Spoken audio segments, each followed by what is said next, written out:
Bolivia, 16 de enero de 2026. Hoy, a partir de un decreto presidencial que parece, de pura rutina, vamos a explorar tres cosas. La designación de un ministro clave en funciones, el verdadero peso de una misión diplomática a Paraguay y Suiza y, bueno, toda la maquinaria legal que mantiene al gobierno funcionando sin parar. De acuerdo. Empecemos por lo básico. El documento es el Decreto Presidencial 5522. Nombra a un ministro interino porque el titular se va de viaje. El que viaja es Fernando Hugo Aramayo Carrasco, el ministro de Relaciones Exteriores. Y quien se queda a cargo, temporalmente, es José Luis Lupo Flores, que ya es el ministro de la Presidencia. Esto es por un periodo corto, del 16 al 24 de enero de 2026. 9 días. Ahora, mi primera pregunta es, ¿por qué él? Uno pensaría que el puesto lo tomaría un viceministro, alguien que ya está en la Cancillería, que conoce el día a día. Se está saltando, digamos, la línea de sucesión natural. ¿Qué nos dice esa elección sobre la dinámica interna del gabinete? Esa es exactamente la pregunta clave. No es una elección logística, es una elección política. Al no elegir a un viceministro, que sería lo jerárquico y pues lo predecible, y en su lugar nombrar a otro ministro de igual rango, y no a cualquiera, sino al ministro de la Presidencia, el mensaje es clarísimo. La confianza personal y política está por encima de la estructura burocrática. El ministro de la Presidencia es, en la práctica, la mano derecha del presidente, el que coordina todo el gabinete y maneja la operación política del día a día. El jefe de gabinete, en otras palabras, el que se asegura de que el motor del gobierno no se apague. Exacto. Entonces, al darle también las llaves de la diplomacia, aunque sea por 9 días, se está consolidando un núcleo de poder muy pequeño y muy, muy leal en la cima. Se le está diciendo al mundo y al propio aparato estatal: esta persona habla directamente por mí, no solo en lo interno, sino ahora también en lo externo. Es una centralización de poder temporal, pero muy, muy simbólica. Entiendo. Es como si el capitán del barco, antes de irse, le diera el timón a su primer oficial en lugar de al encargado de navegación. Una señal de confianza total. Y bueno, esto me lleva a la razón del viaje. Obviamente no se va de vacaciones. El decreto menciona 2 paradas: Asunción en Paraguay y luego Davos en Suiza. Suenan a lugares importantes, pero para alguien un poco cínico, podrían parecer los típicos viajes de protocolo.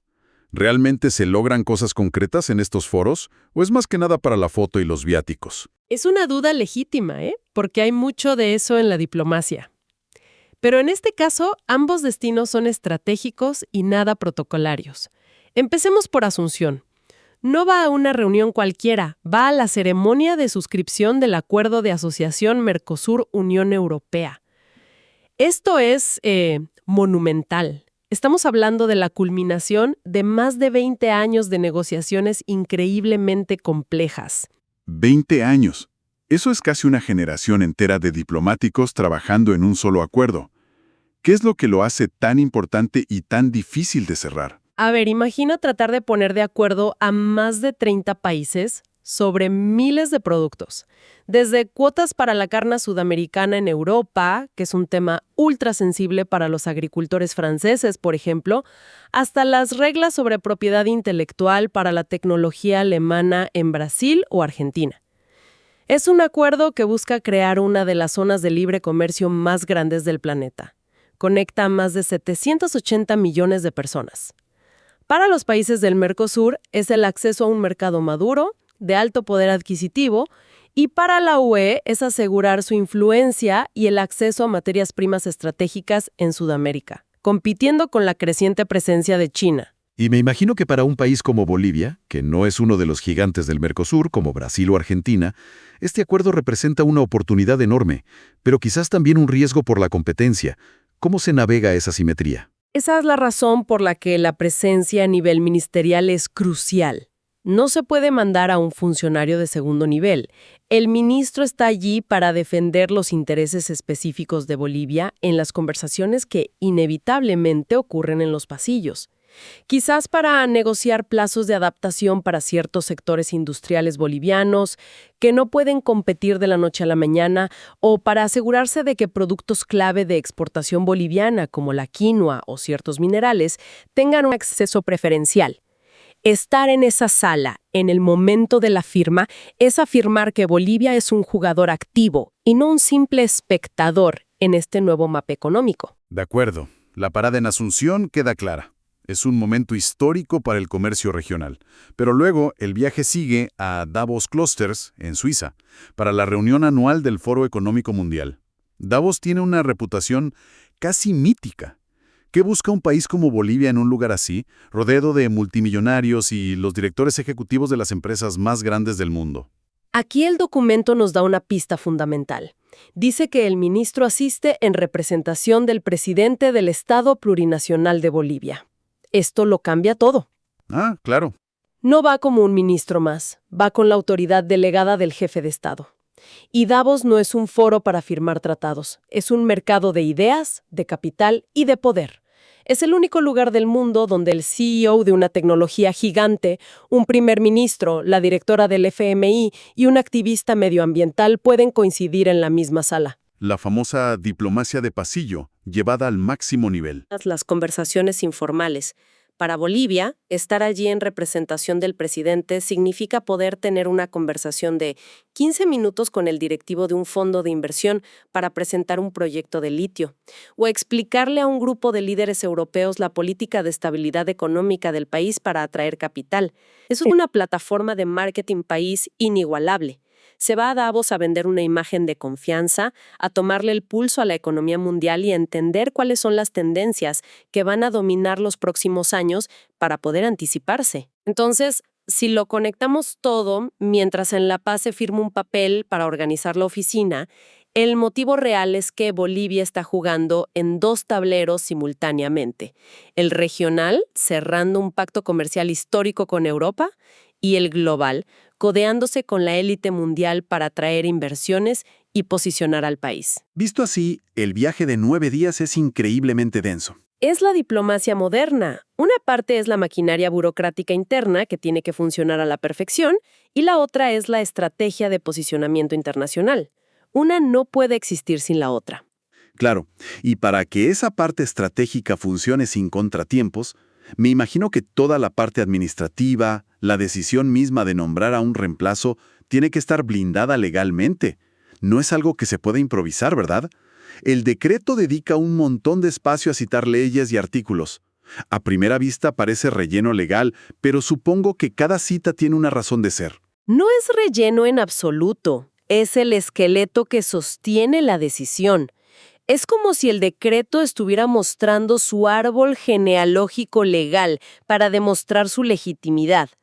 Si lo vemos como una pirámide, en la cima de todo está la Constitución Política del Estado. El decreto menciona 2 artículos. Primero, el 165, que es muy básico. Dice quiénes forman el gobierno, o sea, presidente, vicepresidente, ministros. Es el cimiento.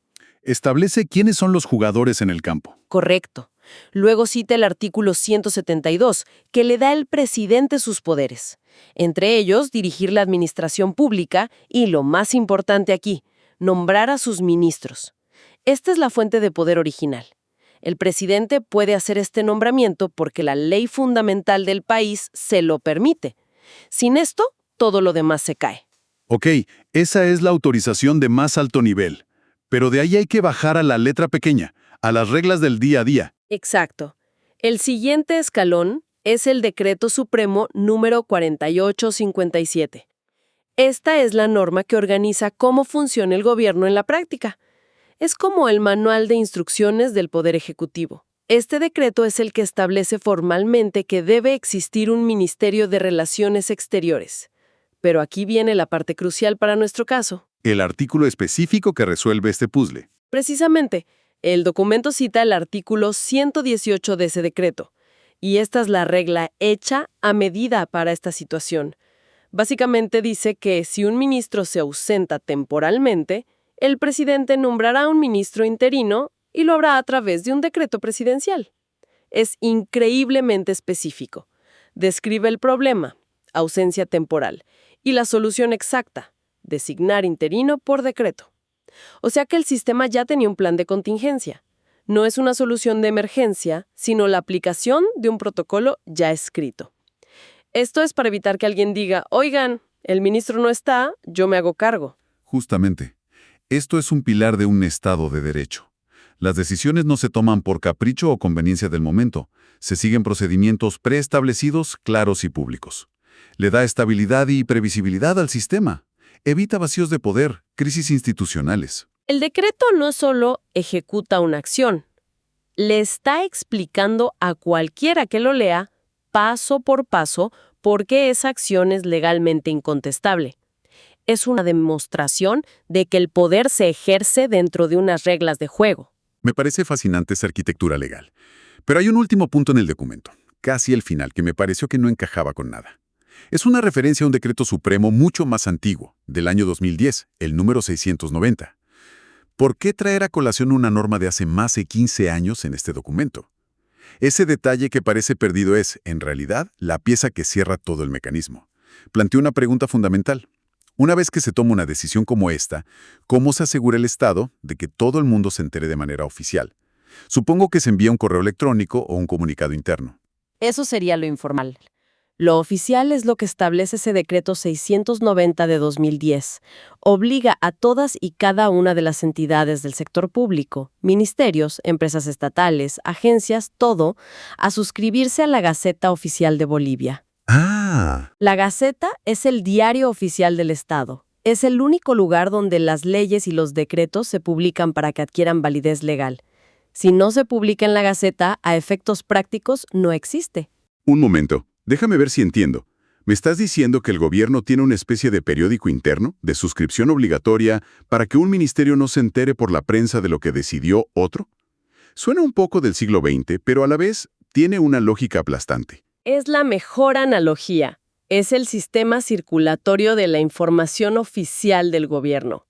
Garantiza que la decisión, una vez firmada en el Palacio Presidencial, llegue de forma estandarizada y simultánea a todo el aparato estatal. Imagina las implicaciones. El Ministerio de Economía necesita saber oficialmente quién firma las órdenes de pago de la Cancillería. Las embajadas en el exterior necesitan saber a quién deben reportar. El sistema judicial necesita saber quién es el representante legal del ministerio. Sin este mecanismo centralizado, sería el caos. Cada uno se enteraría por un canal distinto o no se enteraría. Es un mecanismo de cohesión. Asegura que todo el gigantesco cuerpo del Estado se mueva al mismo ritmo, porque todos leen la misma partitura. Exacto. Por eso esa referencia no es un detalle menor. Es la confirmación del último paso del proceso. La decisión se toma, se fundamenta en la ley y finalmente se comunica a través del canal oficial para que se vuelva una realidad administrativa para todo el sistema. El propio decreto activa el mecanismo que le da vida. Increíble. Entonces, lo que empezó como un simple nombramiento temporal nos ha llevado por un viaje completo. Vimos la estrategia de política exterior de Bolivia en dos de los foros más importantes del mundo. Desarmamos la estructura legal que permite al gobierno funcionar sin interrupciones. Y hasta descubrimos el sistema nervioso que comunica las decisiones a todo el cuerpo del Estado. Y todo a partir de un documento de apenas 2 páginas, lo cual nos deja con una reflexión final para darle vueltas. El documento nos muestra que el ministro de la Presidencia, José Luis Lupo Flores, absorbe temporalmente la cartera de Relaciones Exteriores. Sí, volviendo al punto inicial de la confianza, exacto. Esto nos deja con una pregunta para considerar. ¿Qué nos dice sobre la estructura de poder y la distribución de responsabilidades en un gobierno? Cuando un solo individuo es considerado la persona idónea para manejar simultáneamente el centro neurálgico de la administración interna, el Ministerio de la Presidencia, y la cara del país ante el mundo, el Ministerio de Relaciones Exteriores, aunque sea solo por 9 días.